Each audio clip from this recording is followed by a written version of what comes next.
So friends, welcome back to my YouTube channel learn science. आज हम chapter number 5 acids bases and salts की exercise solution plus question answer लेकर के आए हैं। तो चलिए स्टार्ट करते हैं। सबसे पहले हम ये जो हमारा लास्ट टॉपिक था सॉल्ट्स, इसकी एक लास्ट में एक एक्सरसाइज रह गई थी जो हमने नहीं की थी। पहले हम इसको सॉल्व करेंगे एंड फिर हम जो है एक्सरसाइज की तरफ जाएंगे। ओके, तो let's remember fill in the blanks है। यहाँ पे आपको करेक्ट वर्ड्स से भरना है, इनको फिल करना है। तो फर्स्ट है हमारा is a general term used for the substance that are formed when an acid and a base react with each other। आपको पता होना चाहिए, यह हमने बहुत अच्छे से पढ़ा था। यहाँ पे क्या फिल होगा, वाटर फिल होगा या फिर सॉल्ट्स। सो इसका आंसर है हमारा सॉल्ट्स। ओके, सेकेंड है the reaction between vinegar and baking soda is neutralisation reaction और इंडाइजेशन रिएक्शन। सो इंडाइजेशन रिएक्शन तो कोई रिएक्शन होता ही नहीं है, आंसर होगा हमारा न्यूट्रलाइजेशन रिएक्शन। ओके, थर्ड है when a bee stings it injects acidic liquid into the skin और basic liquid into the skin. आप देखते ही हैं कि जब कोई मक्खी, मधुमक्खी या फिर कोई भिरण वगैरह काट लेती है तो हमें बहुत ही ज़्यादा दर्द होता है। तो वो क्यों दर्द होता है? इस वजह से क्योंकि वो जो है उसके जो स्टिंग होती है, उसका जो डंक होता है, उसके अंदर एसिडिक लिक्विड होता है और वो उसको इंजेक्ट कर देती है हमारी बॉडी में। इस वजह से हमें दर्द होता है, हमें तकलीफ़ होती है, वहाँ पे सूजन आ जाती है। सो इसका आंसर होगा हमारा एसिडिक। ओके, फोर्थ है हमारा copper sulphate has 5 molecule of water for each copper sulphate molecule and is written as. इसको कैसे लिखा जाएगा?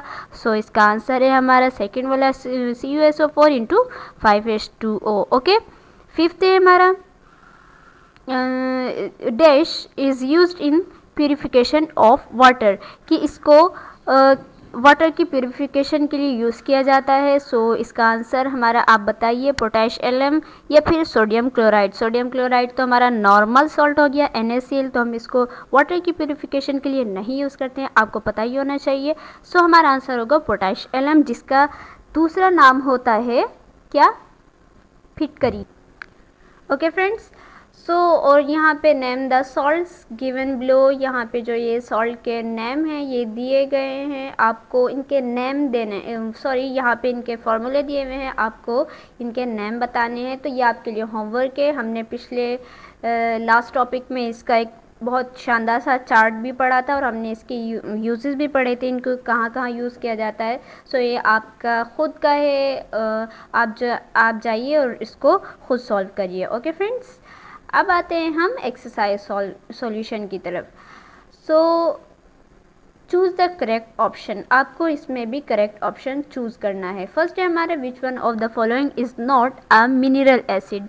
अब इसमें से आपको एक ऐसे एसिड को चुनना है, चूज़ करना है जो मिनरल एसिड नहीं है। ओके, फर्स्ट है हमारा हाइड्रोक्लोरिक एसिड, सेकेंड है टार्टेरिक एसिड, थर्ड है हमारा नाइट्रिक एसिड एंड फोर्थ है हमारा सल्फ्यूरिक एसिड। तो बताइए कौन सा उसका आंसर होगा? तो इसका आंसर है हमारा टार्टेरिक एसिड। आप जानते ही हैं ये ऑर्गेनिक एसिड है। ओके, सेकंड है विच one of the following is a weak acid. Weak acid कौन सा है इनमें से? ऑक्जेलिक एसिड या सल्फ्यूरिक एसिड, नाइट्रिक एसिड या हाइड्रोक्लोरिक एसिड। आप जानते हैं कि लास्ट के तीनों जो हैं ये स्ट्रॉन्ग एसिड है और ऑक्जेलिक एसिड जो है ये वीक एसिड है। ओके, थर्ड है विच one of the following is a base. इनमें से कौन सा बेस है? KOH, ZnOH2, CuOH2 और D है हमारा all are basis.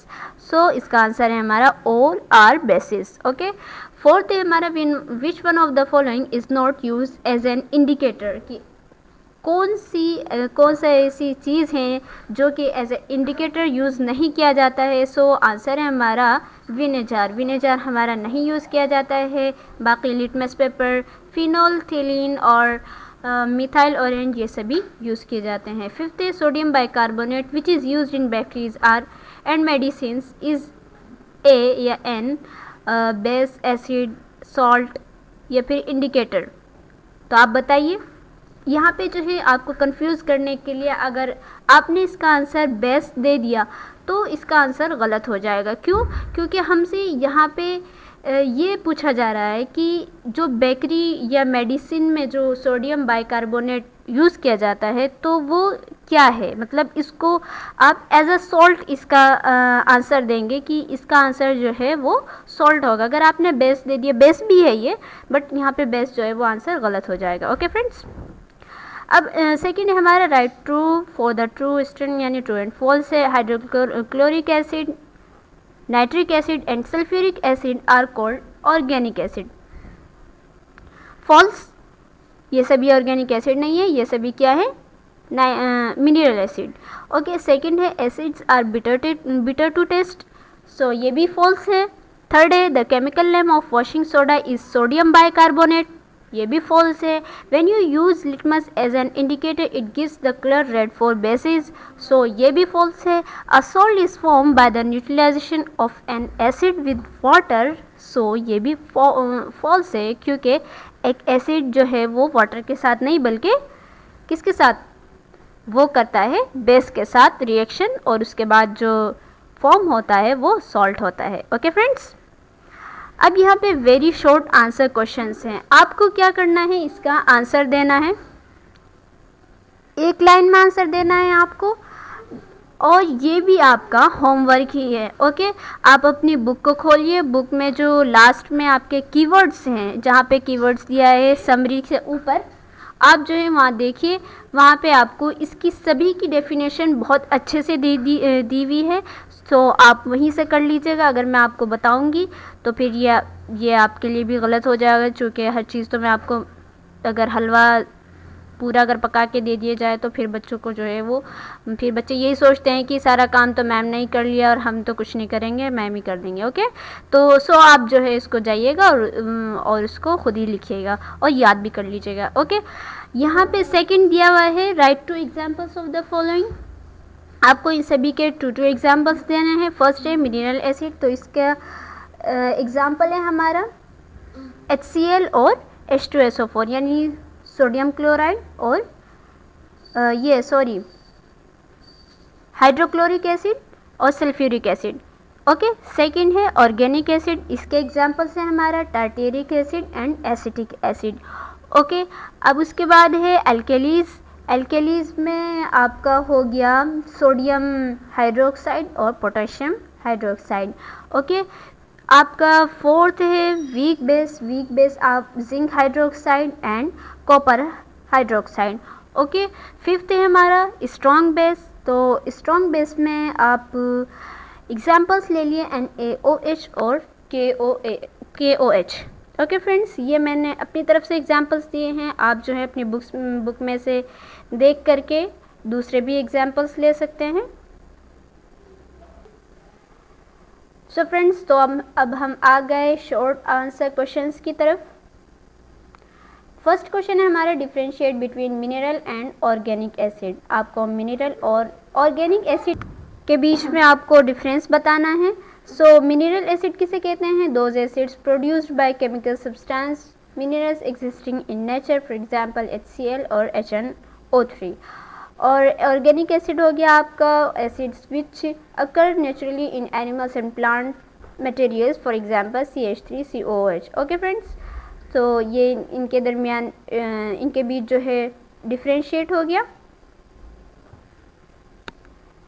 Second question है हमारे why are most acid not stored in metal containers, ये भी हमने बहुत अच्छे से पढ़ा था कि एसिड को जो है मोस्टली वो मेटल के कंटेनर में क्यों नहीं रखा जाता है। सो इसका आंसर है acid can corrode metals, so mostly acid are not stored in metal containers, they are stored in glass container, कि उनको ग्लास के कंटेनर में रखा जाता है। ओके, थर्ड क्वेश्चन है हमारा what are the difference between dilute and concentrated acids, कि आपको डाइल्यूट और कंसनट्रेटेड एसिड के बीच में जो है वो डिफरेंस बताना है। सो डाइल्यूट एसिड किसे कहते हैं, acid in which the amount of water is more are called dilute acid, dilute acid. Okay, यहाँ पे डाइल्यूट्स लिख दिया है, ये गलत है, कि वैसे एसिड जिसमें कि ज़्यादातर वाटर होता है इसको हम डाइल्यूट एसिड कहते हैं, और कंसनट्रेट इस किसे कहते हैं, कंसनट्रेटेड एसिड कहते हैं when the amount of water is less in an acid, कि जब वाटर का अमाउंट जो है वो एसिड में कम होता है तो उसको कंसनट्रेटेड एसिड कहते हैं। क्वेश्चन नंबर 4 है हमारा, और right a short note on natural indicator, कि आपको नेचुरल इंडिकेटर पे, जो हमने नेचुरल इंडिकेटर के बारे में पढ़ा था कि हमारे नेचर में भी बहुत सारे इंडिकेटर हैं जो हमें बताते हैं कि कौन सा मेटल वो एसिड है, बेस है या फिर न्यूट्रल है, तो इस पे आपको एक छोटा सा शॉर्ट नोट लिखना है। So in nature there are many natural indicators which can be prepared very easily from brightly coloured part of plant such as flower. Flower में आप चाइना रोज़ और रोज़ को ले लीजिए, रूट में बीट रूट को, स्टेम में टर्मरिक को, एंड लीव्स में आप रेड कैबेज को ले लीजिए। For example the colour of red cabbage juice will change the two deep read with acid, purple with neutral and green with basis. Okay friends, ये हमने short note लिख लिया। अब हमारा क्वेश्चन नंबर 5 है, why is magnesium hydroxide use as an antacid, कि हम magnesium hydroxide को एज ए एंटासिड क्यों यूज़ करते हैं। So we use magnesium hydroxide as an antacid because it helps to correct excess acidity in our stomach, कि वो हमारे stomach की एक्सेस जो एसिडिटी होती है, ज़्यादा जो गैसीय दाब होता है उसको सही कर देता है। क्वेश्चन नंबर हमारा 6 है, what is neutralization reaction, give one example, आपको एक एग्जाम्पल के ज़रिए से बताना है न्यूट्रलाइजेशन रिएक्शन क्या होता है। सो आंसर है मेरा, the reaction in which an acid reacts with the base to form salt is called neutralization reaction, कि ऐसा रिएक्शन जिसमें एक एसिड वो बेस के साथ रिएक्ट करता है और उससे एक सॉल्ट फॉर्म होता है, वो न्यूट्रलाइजेशन रिएक्शन कहलाता है। सो इसका आंसर है हमारा, बहुत ही फेमस ये रिएक्शन है HCl plus NaOH arrow NaCl plus H2O। Okay friends, अब हमारा 7 नंबर क्वेश्चन है, how can a hydrated salt be converted in an hydro salt, कि एक हाइड्रेटेड सॉल्ट जो होता है वो कैसे एनहाइड्रस सॉल्ट में कन्वर्ट हो जाता है। सो आंसर है, hydrated salt can be converted into anhydrous salt when it loses water of crystallization, कि जब वो अपना वाटर ऑफ क्रिस्टलाइजेशन को लॉस कर देता है तो वो जो है हाइड्रेटेड सॉल्ट में कन्वर्ट हो जाता है। तो अगर आपको ये बात समझ में नहीं आ रही है कि वाटर ऑफ क्रिस्टलाइजेशन क्या है नहीं है, सो तो मैंने डिस्क्रिप्शन बॉक्स में पार्ट के लिंक दे दिए हैं, आप वहाँ पे उस पर क्लिक कीजिए और उसके बाद जो है पहले चैप्टर को पढ़ लीजिए, उसके बाद आपको समझ में आ जाएगा कि ये water of crystallization, hydrated salt, anhydrate salt क्या क्या है। लॉन्ग आंसर क्वेश्चंस की तरफ आते हैं। फर्स्ट क्वेश्चन है हमारा, list some properties of acid and bases, कि आपको एसिड और बेसिस की कुछ प्रॉपर्टीज़ बतानी है, उसकी एक लिस्ट बनाइए। एसिड की, तो हम एसिड की हम ले लेते हैं, एसिड आर सोर टू टेस्ट, कि एसिड जो है वो टेस्ट में सोर होता है। एसिड आर कोरोसिव, ये गलाने वाला होता है। And acid are soluble in water, कि ये वाटर में सोल्यूबल होता है। बेसिस के बारे में ले लेते हैं, bases are bitter to taste, कि ये टेस्ट में बिटर होते हैं, कड़वे होते हैं। सेकेंड है हमारे, bases are slippery to touch, कि जब इनको टच किया जाता है तो ये स्लिपरी होते हैं, राइट, यानी कि फिसलने वाले होते हैं, जैसे कि साबुन हो गया, सॉप हो गया। थर्ड है हमारा, बेसिस में और may not be soluble in water, कि ये जो है वाटर में सोल्यूबल भी हो सकते हैं और नहीं भी हो सकते हैं।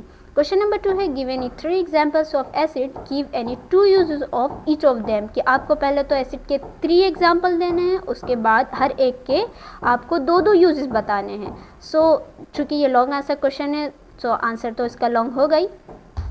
फर्स्ट एसिड ले लिया हमने, एसिटिक एसिड CH3COOH, ये कहाँ यूज़ होता है, it is use to enhance the flavour of food के फ्लेवर को बढ़ाने के लिए और as a cleaning agent in products. Okay, sulphuric acid ले लिए हमने, H2SO4, ये कहाँ यूज़ होता है, it is use in car batteries, ये कार बैटरीज में यूज़ होता है, and manufacture of paints, drugs ETC। Nitric acid ले लिया हमने, नाइट्रिक एसिड कहाँ यूज़ होता है, ये यूज़ होता है गोल्ड स्मिथ्स के ज़रिए से, यानी कि सुनार के ज़रिए से गोल्ड को साफ़ करने के लिए, या फिर सिल्वर के या गोल्ड के जो जेवरात होते हैं उनको, उनकी सफाई करने के लिए ये यूज़ होता है।